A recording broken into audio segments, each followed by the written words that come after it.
Hello. Hi. Hey, hi.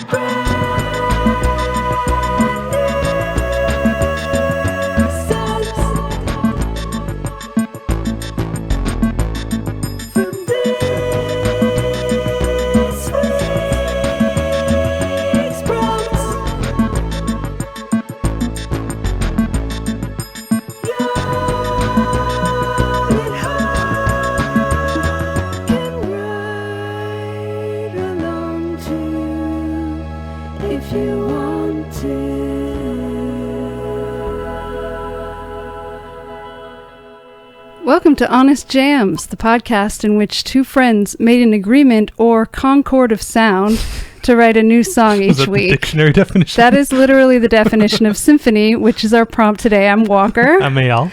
And we have with us someone I'm so excited to have on the podcast. Yeah. I have already spent a lot of time preparing not to use up the whole episode listing her talents and accolades. So just a couple of things. She's a comedic improviser.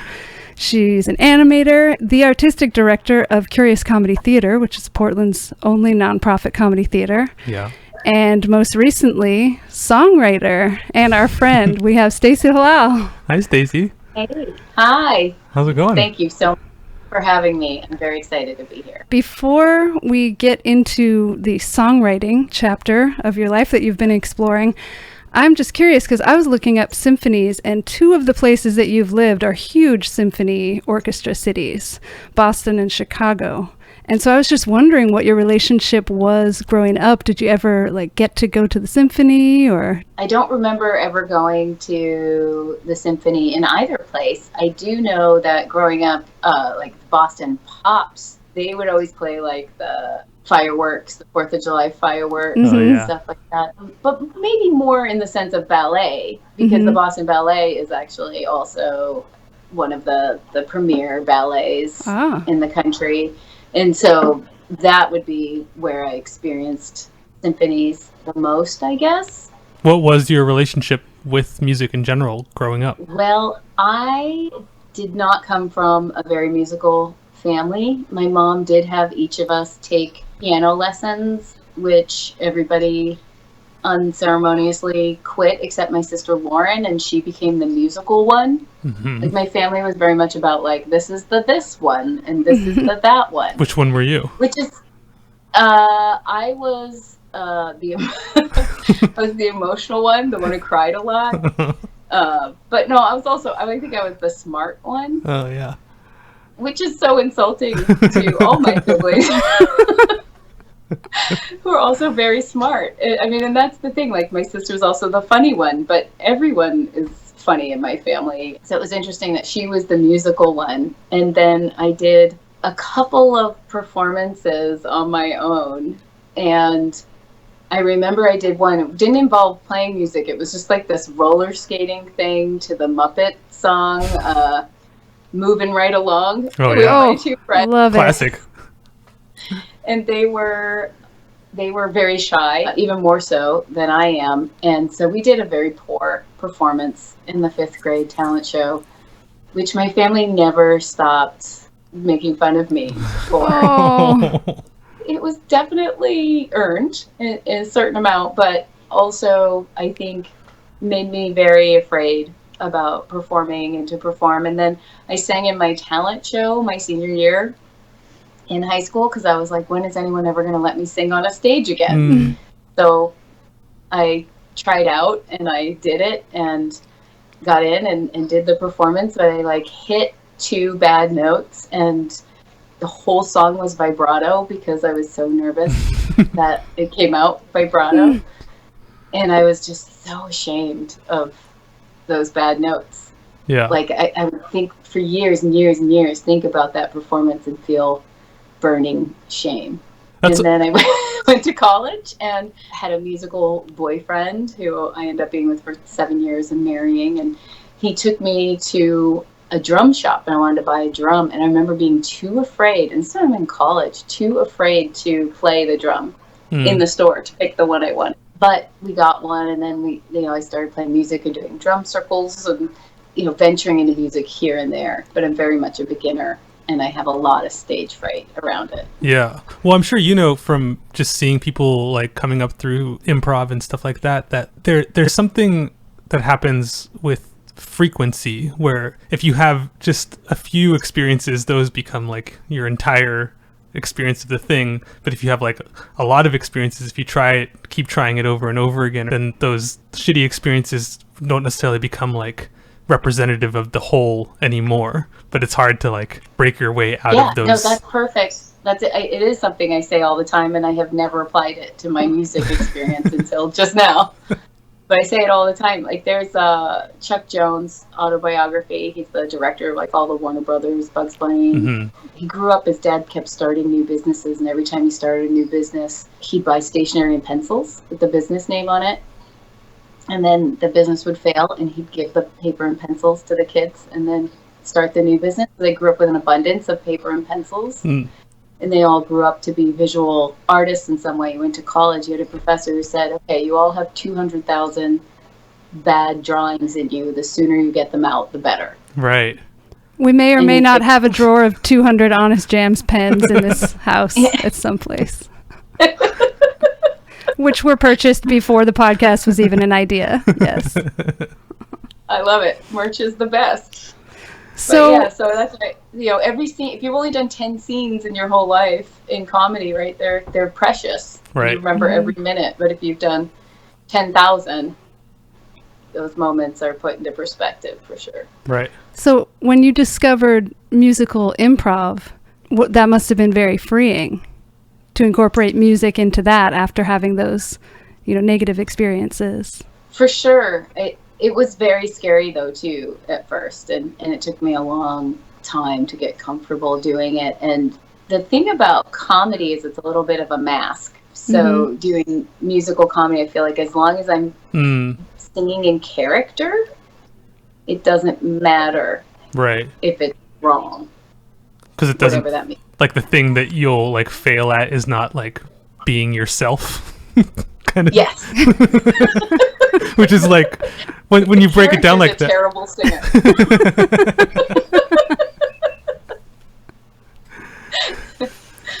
So okay, so after you got a drum and started exploring things, were you interested in songwriting, or were you just kind of like wanting to just play along? Like, how did the cello come into your life? That's a great question. So I started, just playing along with things. I think mostly I just wanted to play, and I would go back and revisit piano sometimes, and it was just more about wanting to be able to play and then like learn other people's stuff or go play out, and in front of people.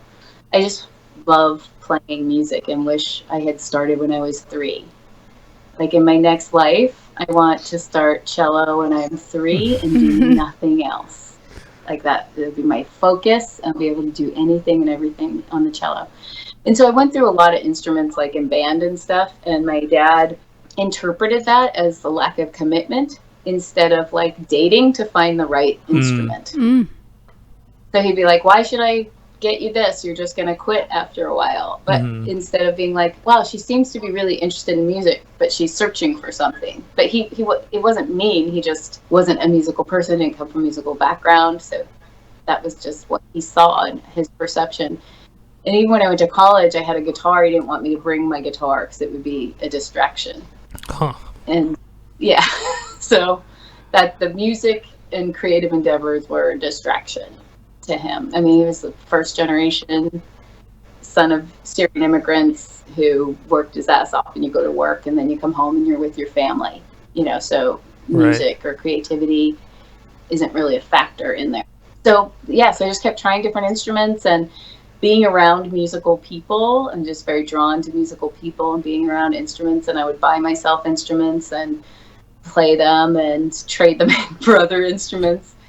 And then I was going on tour, writing a sketch, and I wanted it to be musical, and I was partnering with someone where it was like I was going to teach him how to be better at comedy, and he was going to teach me how to be better at music. and we were going to write a bunch of songs. And so we started using Sample Tank to write songs from, so we could just have the MIDI controller and pick from any instruments. And I kept putting cello on everything. I just kept hearing cello parts. And so then we went to the music store to trade up music to get something. And because there's so many celloists in town, there was this used tiny cello. And I was like, oh, it's cheap and it's small, it's more practical. So I let it enter into my frame of reference, like, oh, I could play cello if it looked like this. So then I started playing it. I was like, oh, this doesn't sound at all like I want it to sound. And they're like, we've got big ones over at the other store. And so we went over to the other store and I traded in all the instruments I wasn't playing to commit to the cello, because I was like, this is it. I'm in love. This is the one. I know it. How did you take it up? I started taking lessons. I had money at the time to take lessons. And I started taking with Anna Fritz, who's a local musician here in town, who's an incredible teacher, incredible cellist. She plays with Portland Cello Project, or is like one of the original or early members, and very classical in her approach, which I appreciated because it's such a hard instrument. It does require discipline and practice and building up of the muscles and trying to relax your wrist and all of that. But then I also started with another teacher who's also from Portland Cello Project. And he's all about, like, how many ways can you hit the cello? How many sounds can you make it do? Can you copy me when I do this, when I do that? And, like, figure it out and do it by ear. And so having both of those influences was really great, because he spoke to my immediate gratification writer side. I just wanted to get out what was inside onto the outside, and like improv side, it seems like, right? And she was all about, you know, like the discipline and learning how to actually make it sound as good as possible and read music and interpret other people's work, but also to like get that training that when you have the idea, you're physically capable of executing it. Is songwriting a part of what you were interested in pursuing through that? I think so. I think I've always thought of music as part of my comedy, and like I've always wanted to incorporate musical pieces. If it's not all musical, it's always good to have some musical pieces, and I think that's the thread that has connected me to music, or the excuse that's connected me to music this whole time. Then talking to Walker, we were talking about writing music and writing a whole show together. And I think, you know, everybody says every musician wants to be a comedian, every comedian wants to be a musician. I find that to be mostly true. Me too. Well, we're really excited to hear what you made, but before we get into it, we always do a little segment about the topic of the day. What does the internet say on the topic of the day? And if it's wrong, you can let us know by using the internet too. Well, I've got a lot of facts about symphonies today, so maybe we'll get one wrong and then somebody can write in and correct us, because I'm really excited to write a corrections jingle, but somebody needs to point out an error first. So let's go basic. I didn't know you were waiting for that, because I can help make that happen. Do you know that intro is one of my favorite songs in the whole world? Oh, thank you. I would say it's the most commonly complimented jingle on this podcast. Which is so funny, because it came together in like 2 minutes or something. It's just one of those things. Yeah. So funny. So good. So a symphony, just to get down to definitions here, is an extended musical composition in Western classical music, most often written by composers for an orchestra. It's also come to just be shorthand for an orchestra, like we were saying, the Boston Symphony. By the late 18th century, the word had taken on the meaning common today, which is a work usually consisting of multiple distinct sections or movements, often four, with the first movement in sonata form. In the Middle Ages and later, the Latin form symphonia was used to describe various instruments, especially those capable of producing more than one sound simultaneously. So I never knew that word just floated around from the Greek to all these countries, and to some of them it meant a dulcimer, and to some of them it meant other instruments. But that kind of gets to the modern day version of it, right? Where you can say like a symphony of noises or something like that is still applicable. Right. I didn't realize that. And one of these, other name for one of these instruments from France in the 12th to 14th century, I, until this morning, thought was a made-up word that people only say because it's funny to say and it feels good to say. What word? And that word is hurdy-gurdy. Oh, yeah. That's an actual instrument, and it used to be known as a symphony. I'm amazed that you have never seen a hurdy-gurdy before growing up in Ashland. No, I never saw one. They show up in Renaissance fairs and shit like that all the time. Man. Just like people love making their own, and yeah. I didn't spend enough time at the SCA gatherings, I guess. Yeah, totally. Isn't it a thing that you like pump? Yeah, it's a crank. Yeah, it's also known as a wheel fiddle. Yeah, I guess it's a string. Yeah, it's like you're bowing with the crank. Yeah, I don't know why. I never knew what that. I just thought it was nonsense. I'm sure if you heard the sound of it too, you would recognize it from many a movie. Anyway, all I'd known of it before that was the Butthole Surfers cover of the Donovan song "Hurdy Gurdy Man," which doesn't do any favors explaining what it is. So, I think does the Donovan one have a hurdy-gurdy on it? I don't know. He has an effect on his voice, okay, which I assume would be part of the sound of a hurdy-gurdy, but it's not. It's just like a ha ha ha ha ha ha. It's like a weird, like a Leslie effect. Yeah, where the sound comes in and out. Anyway, every day is a school day. Let's cut away here to a extremely quick lightning catch you up to speed of classical music history here. And symphonies really came around in the Baroque era of classical music, which was home to... You're starting to use terms also that are confusing with each other, right? Classical... We'll get to that. Okay. There's that weird double thing. We're almost there. During the Baroque period, there was a composer who was also called the supreme arbiter and lawgiver of music. Whoa. Can you guess? I don't remember who that the Renaissance might have dudes. been. So yeah, this is just right after Renaissance in the Baroque era. We got Bach then? Bach. Okay. He's the one. He's the king. Yeah. Bach. Johann Sebastian, of course. Yes. Not one of his 300 cousins. No. No, he's my favorite.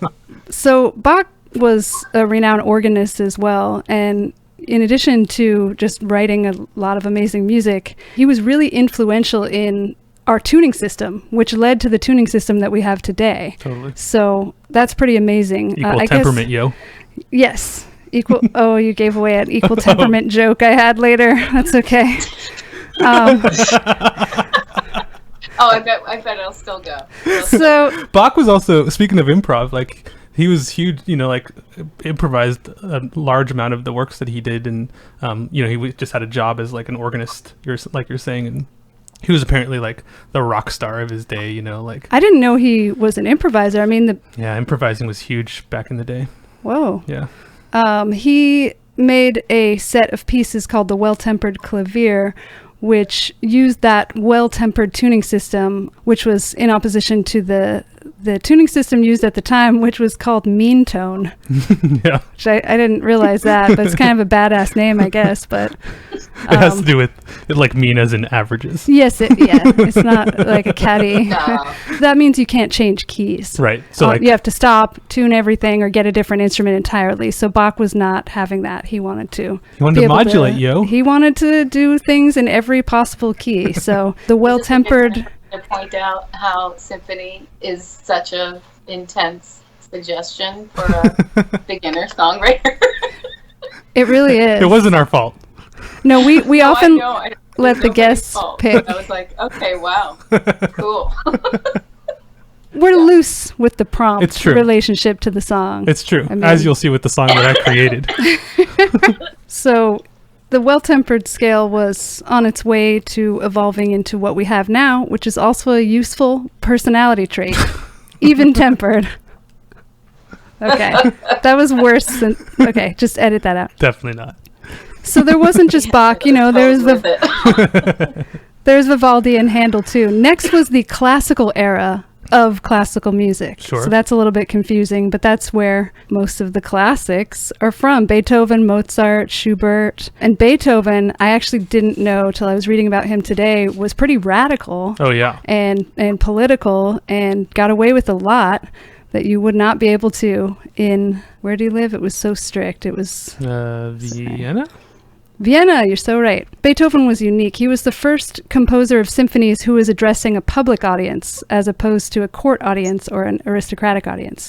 The Fifth Symphony, the dun-dun-dun-dun, is Classic. a bold, and I have the word polemical crossed out because it doesn't sound like a real word. It probably is. It's from Wikipedia. Anyway, it was a bold statement espousing the values of equality, fraternity, and liberty that came from the French Revolution, and the famous opening, the knocking on the door, is a quotation from a French revolutionary hymn, of which the text goes, "We swear, sword in hand, to defend and fight for the Republic and for the rights of man." They didn't teach us that in music appreciation class about his subversive. He was also into the pastoral a lot and really ushered in, I think, the Romantic era. Kind of shifted with him so he was a classical composer and a romantic composer. Romantic, that's where my faves come from. Me too. You got Chopin, Wagner, Brahms. My two tops are Mahler and Vaughan Williams. Oh. A funny thing about Mahler and Vaughan Williams that I learned is they are both part of this superstition, which is like classical music's own version of the 27 Club. You guys familiar with the 27 Club? Totally. It's do you want to? It's like, there's a bunch of famous rock stars that died at that age. So like Janis Joplin, Jimi Hendrix, Kurt Cobain. Yeah, a bunch of Jim Morrison. Yeah, it's just a superstition that was the year that so many people were going to die prematurely. So the classical music version is Curse of the Ninth. And it, in essence, is the belief that a ninth symphony is destined to be a composer's last. Oh. That the composer will be fated to die while or after writing it or before completing a 10th. And that is true of Beethoven, Schubert, Dvorak, and Mahler and Vaughan Williams, although statistically you can really tear apart the 27 Club and this idea. But here's how it started. According to Arnold Schoenberg, the superstition began with Mahler, who after writing his 8th symphony, wrote a piece which, while structurally was a symphony, it was able to be disguised as a song cycle, so that he could escape that fate. Then he wrote his 9th symphony and thought he had beaten the curse, but he died with his 10th symphony incomplete. Oh, the gods were up to his tricks. Yeah, but I mean, you can disprove this stuff really easily. Like Mozart had 50 to 70 symphonies and Haydn had 106. Yeah. So, but there you go. We're all looking for meaning and patterns, and it's fun to believe in something. That's what the internet said. All right. We've come down to the time. Who's gonna go first? I'll go first. Are you? Like me. It seems like you're nervous about this whole thing. Sure. I was like, I've listened to your podcast and I've heard finger snaps as a suggestion and hair as a suggestion. And so when I got Symphony, I was like, okay. And so my last name means the right way.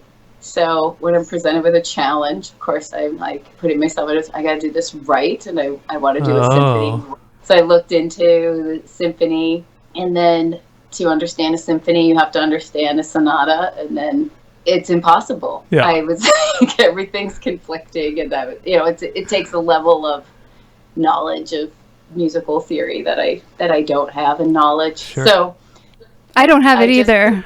I have to say, I looked through and thought, can I really write a symphony this week? No. After my initial research, I took away the part that's familiar to me, which is it sounds a lot like 3-act structure of anything, of a story or a piece of sketch comedy. And in an overall show, each piece has that structure, and then there's an overall of that structure that gives it a sense of beginning, middle, and end, and drama and change and intensity. And so that's what I took away from it, was the storytelling piece. Cool. I tell people when they're sharing their comedy writing in class that it's a bad habit to disclaim or apologize for your work. So I'll go as far as to say I'm not going to apologize or give a disclaimer.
calling your mind.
Nice. Delightful. So cinematic. I definitely feel what you're saying about it being, like a story kind of thing. Yeah, I love that return to the drum theme at the end. It's very cool. Did you have a specific story in mind that happens along with it? I do. And it changed as I went. I started just finding sounds that I liked. And so I was listening to symphonies and I was like, oh, they always sort of sound to me like everyone's getting ready for a wedding or a party or a ball. And then the evil character appears and then there's a big fight. And then the hero is fallen but not killed and then suffers for a while and then things return. So that was the arc I was thinking of. And then when I started with that drum and it sounded like building. So it changed from like maybe a party to a bunch of people working. And so I was adding sounds that sounded like building or construction. Mm-hmm. And then added that air horn sound. This thing? It sounded like an air horn to me. Like when factory workers get like the horn at the end of the day. Oh yeah, totally. Yeah, so it shifted it from being kind of this guttural building idea, like more primal feeling I had, to more of like workers or a chain gang kind of energy. Mm-hmm. And so then I switched it to being kind of a siren in my mind. Mm. And then the second movement is like this character escapes and starts running, and that sound the other one I sent you had this like driving running beat to it. Cool. That sample really raises the stakes on the drama. Yeah, I love that. Exactly. It took me forever. So what I got really stuck on is like what would go with that, and I went through like a million things. It was all trial and error. Like I was just trying things because I don't know. So these are just samples that you have kind of on your machine that you were using? Yeah, it's Ableton. Like they're just all Yeah. different instruments, and I was just layering those in and then trying things out and seeing what I liked and what it made me think of, and if I felt like it fit or not. And I have no musical training to think in terms of actual music theory, so I'm just doing it till it feels like I want it to feel. And so I added those other things. So it just started to feel like a sci-fi prison escape. Yeah. And then it turns into kind of I couldn't find anything that went with it, so then I wanted vocals or something. I was like, maybe samples, so I went to noir samples, and I found that sample of it all being in your mind, and I was like, oh, that'll be the thing that triggers the change from the running, because I was like, who's fighting with this character, who's running? I wanted a musical battle but I couldn't find the complementary one, and so I was like, oh, it's just a battle with themselves, and it's with this character's own mind.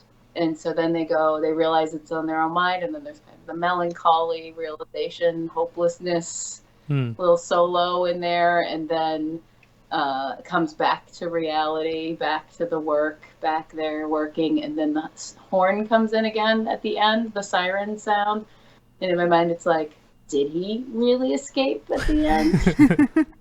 Or is he just fantasizing about it? Very X-Files ending to my symphony. Nice. Like, I didn't build it all in chunks and then assemble it. I like to record very long sections that change and evolve, and even if it repeats, I like the repetition to have the character of each one being unique and different. Well, the dirty secret is that there isn't actually a wrong way to do it. Right. It's like we get so caught up in all those kind of things, you know, like same with what you're saying about like having technical skill or like knowledge of like what's supposed to be happening, or all that stuff is just like, the point is to be able to make what you want to be able to make. And if you can gain some knowledge that then like helps you make that more like what you want to make, that's awesome. But like, there's no way to actually do it wrong. A song is just whatever you're able to make it in the moment that you made it. I have to keep reminding myself of that while I'm making it. Which is interesting, because I'm sure those instincts must be completely flipped for when you're doing improv and stuff like that. Like you don't have time to like censor yourself when you're doing improv, probably. Well, and there's the learning curve goes from unconscious incompetence to conscious incompetence to conscious competence to unconscious competence. Right.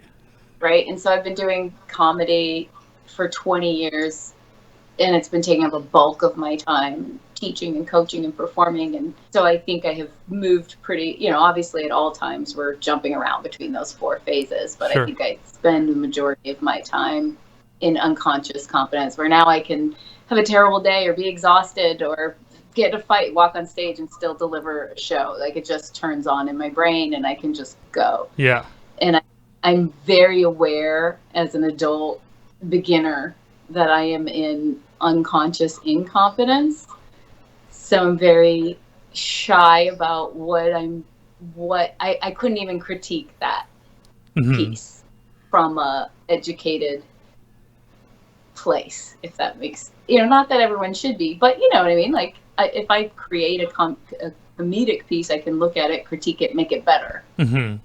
This piece I just made, I have no idea how to evaluate it at all. Well, I would like to listen to the whole album of songs like that, so that's my critique. Get on that step. Well, I was like, well, at least it feels like a space drama, which I know is up Walker's alley. Can't get away from that. I didn't do it on purpose. I think we all ended up going pretty synthy on this prompt, right? No, I didn't go. Oh, you didn't? No.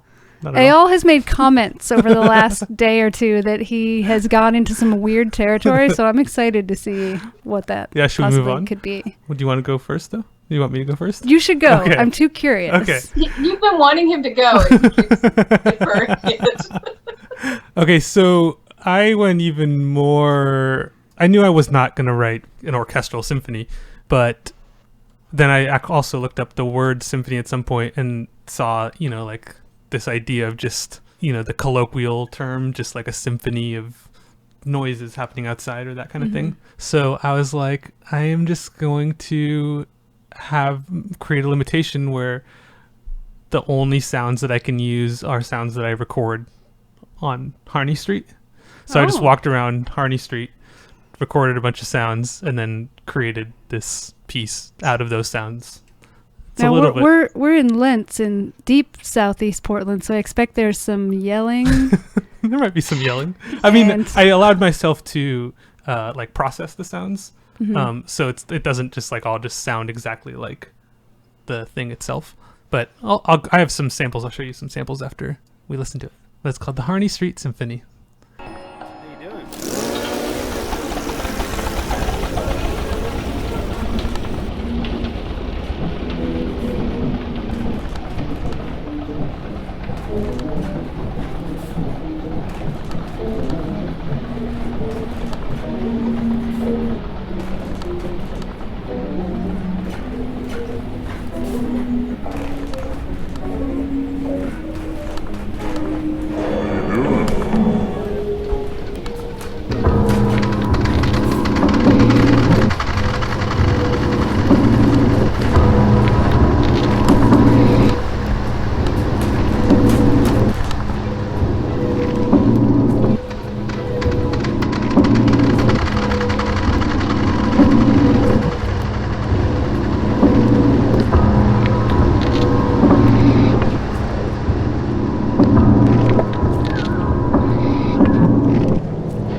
Weed whacker? There was no weed whacker. We got maybe what you were hearing was this little engine running with people talking. It went like this.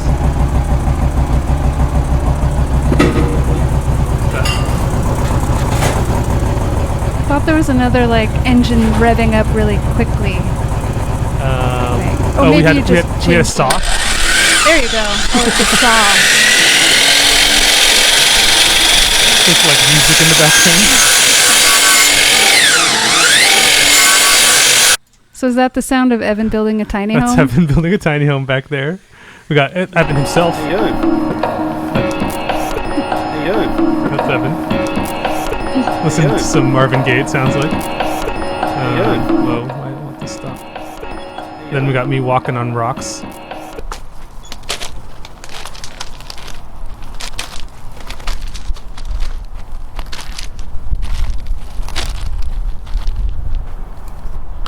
So yeah, went a more avant-garde route this time. The definition of song maybe was stretched a little bit. We aim to stretch all borders here. The definition of symphony stretched a little bit. Now, did you have to treat the sounds somehow with like a compression or an EQ? Because sometimes those live recorded, like, I definitely did a lot of sounds. EQ stuff. Take out like some like wind noise every once in a while, or even just to try to like isolate kind of the tones that I was trying to make so that things just fit together. Yeah, lots of EQ, and then every once in a while just like took some reverb and just like automated reverb, so things kind of just like fell out into like space or something like that. It's getting weird. Did you break them up into some like MIDI system so you could play them? Yeah. I have a like a drum pad, MIDI drum pad, and then I just assigned. Oh no, wait! I started with the MIDI drum pad, but then I actually decided to just use my little keyboard and would just like assign a sample and then just play. So I just kind of like played each sample. I'd find one that I liked, find a place for it, and then I would play it on the keyboard, which then allowed me to kind of like play it in weird way. Like the higher up on the keyboard I went, the like faster and more high pitched the sample went. So that kind of like allowed for some interesting effects. Some of those effects also happened just through like weird delays or stuff like that too. But Or two sounds happening together, kind of creating different sounds. Or the same sample, but one played faster and one played slower at the same time. Mm-hmm. Yeah. It made me think about how relevant it is right now to everybody trying to work at home. Mm-hmm. And there's been all these noises that when I'm just home, I don't necessarily notice. Right. But I've been, wow, Yeah. I'm trying to get some work done or have this meeting, and the neighbor is building a chicken coop or whatever. Well, down on Harney Street, that can also happen at 3 a.m. And I think part of the reason I took this strategy was just like I've been talking for the last couple weeks at least, just like lyrics have been a little bit difficult to come by. I haven't really been able to find that many things that I'm that interested in like writing about. Mm-hmm. We were all off the hook for lyrics this week. Yeah. Symphony. Well, but it's just a prompt still. Like it can be, you can make it whatever you want it to be. So it doesn't, the prompt wasn't write a symphony. The prompt was just symphony. Right. So I think I just went the instrumental route. Just words aren't coming. Lyrics aren't coming that easy these days. Not a whole lot seems worth writing about for some reason. Should we get into your song? Yeah, sure. Mine was, let's see, I used a string patch. That's the extent to which it's related to Symphony. Okay. But musically, I've been really into Nintendo games lately, like old Super Nintendo games. Like there's one called Clax. Yeah. That's really fun. And which I noticed in the last podcast when I edited it, you called a classic, which I guess it's a classic in the sense that it's old, but not a classic in the sense of it comes in that collection that I don't know what that's even called. Oh, yeah. It's like the reissue. Not a well-known game, Clax, though. Maybe not, but I do recommend it. Yeah. Just turn the You're sound. You're a Claxaholic now. Yeah, just turn the sound off. There's an option because it's like... It doesn't really have music. Or it doesn't, but a lot of the music on these old games is, it's 8-bit, but it's like really interesting compositions. Right. And it's just cute and it has that sound. So I wasn't trying to do that by any means, but it just like happened a little bit. For your song? For my song, yeah. Cool. And the other influence for my song is like, again, kind of a hero story thing like you were doing, Stacy. But I would love to work on a film soundtrack sometime where I could go full Triumph, if you were in charge of making the soundtrack to some like epic adventure or something. Full Chariots of Fire, you mean? Oh, yeah. Oh, but more like mystical. Right. Maybe like another film in like the Hobbit universe or something. Okay. So I don't often, for my own songs that I just sing with like a ukulele and things like that, I don't often get to go as triumphant on the chord progressions because it gets cheesy real fast. Mm-hmm. That said, here's my song, which has no name. I think it's called Symphony.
Sounds great. Thanks. Nice.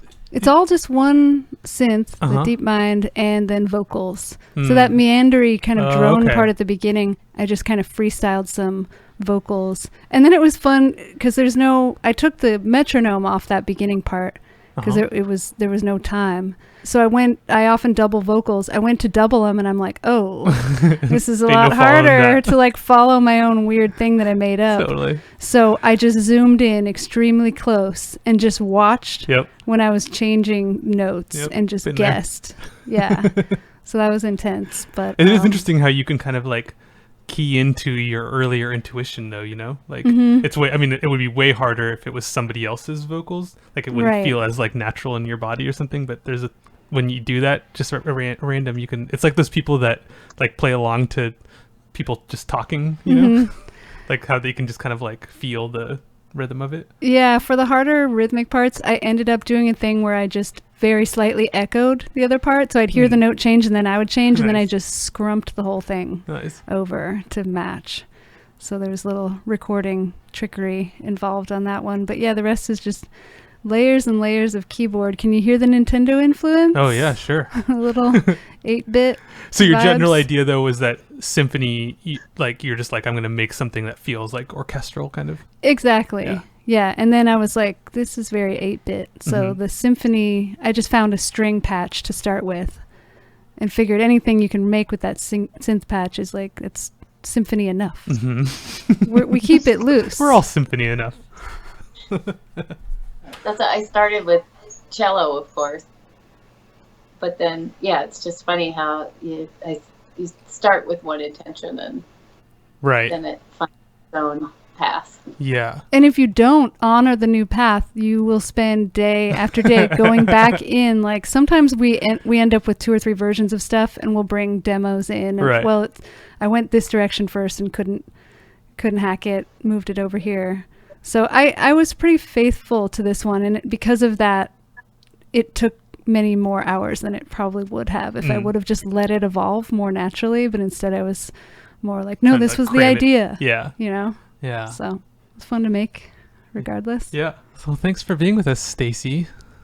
Thanks for Thank you for getting out of your having me. comfort zone and writing a song. And Al, you were asking if I've always been into, if it was the songwriting part. I think it's just the improvising part and just playing and piecing things together, and I just love it so much. So Like I would be honored. finding a spark and then just following that kind of thing.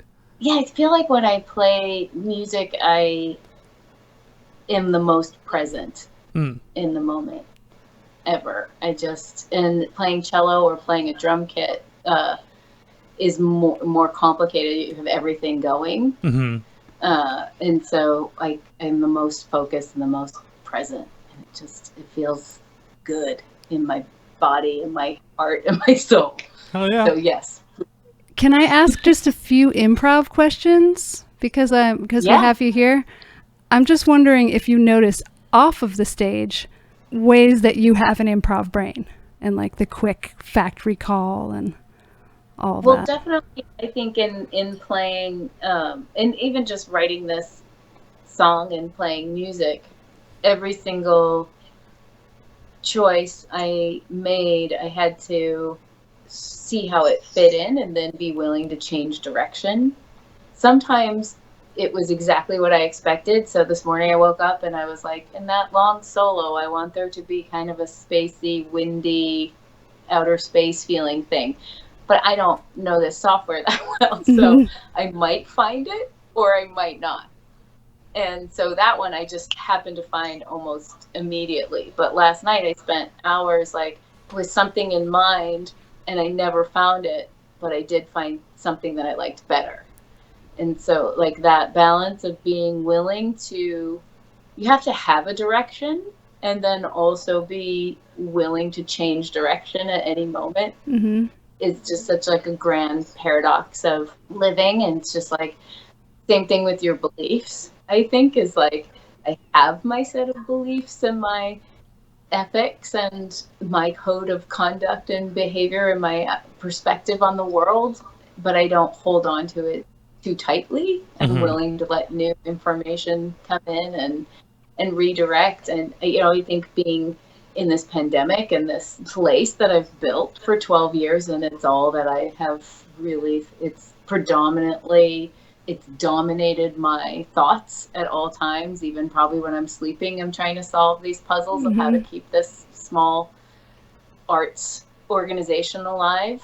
And then all of a sudden, when it was doing better than it's ever been, all of a sudden everything is closed. It's just another one of those things that has happened in the course of this 12 years that I just never imagined would be one of the things I would have to tackle. Yeah. And never something I could have prepared for if it had occurred to me.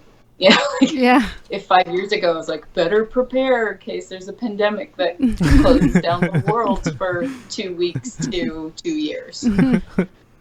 Well, you've been continuing to get a lot of exciting stuff done with projects, including Ruby Rocket, right? Have you got some announcements about that? Yeah, and that's where I think it ties in, where I'm just like, okay, what are our circumstances?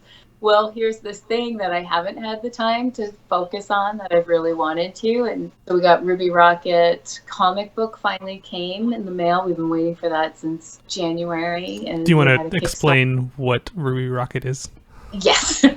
So Ruby Rocket is a character that I co-created with my friend Sam Neiman. And it started as an audition that I did, a character for an audition where you had to have 3 impressions, 3 original characters. She was one of the original characters, and I didn't get the job, but I couldn't let go of the character, and I met Sam, and he turned it into a cartoon.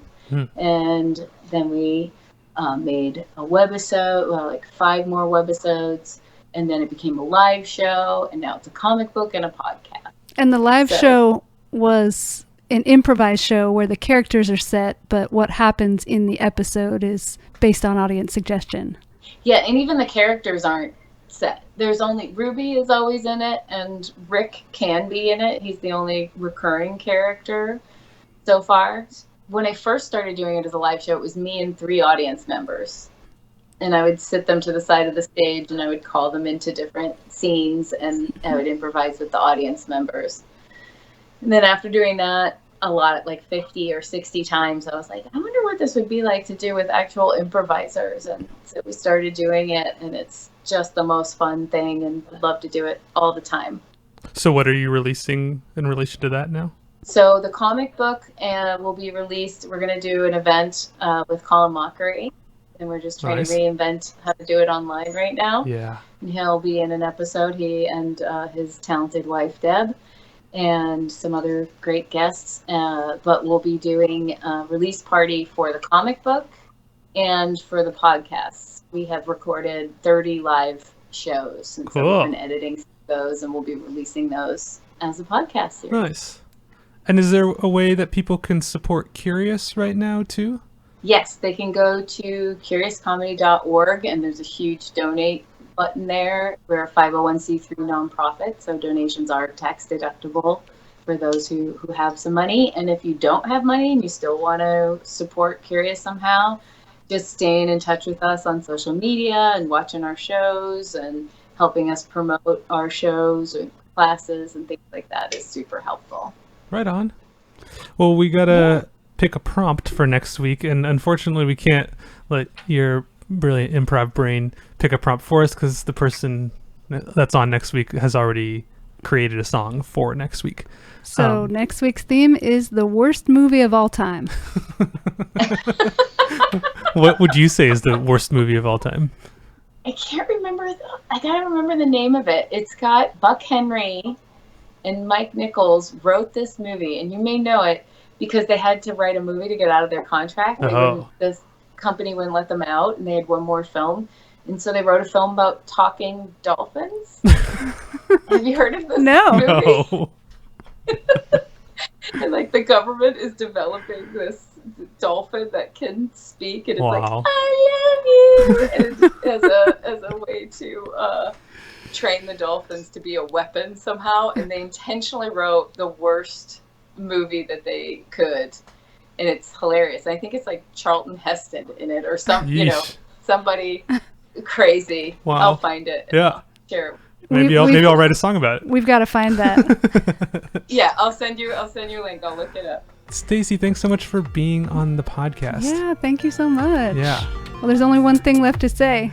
We can bang on pots and pans. And still kick out some honest jams. Honest Jams podcast is written, recorded, and produced by Eyal Alvis and A. Walker Spring, and edited by me. Special thanks to Victor Nash for mixing our theme. Special thanks to Oogie. And thank you for listening. We can't wait to hear what you make.